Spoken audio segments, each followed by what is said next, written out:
आज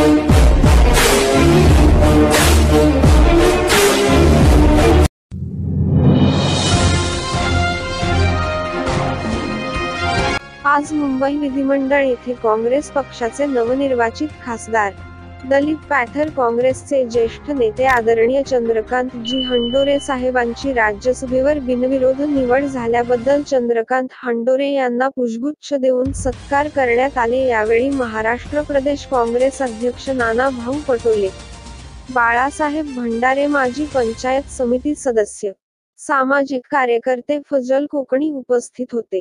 तिरंगा न्यूज महाराष्ट्र मुख्य संपादक सलीम भाई अत्तार, मिरज शहर प्रतिनिधी अमीन असंगी।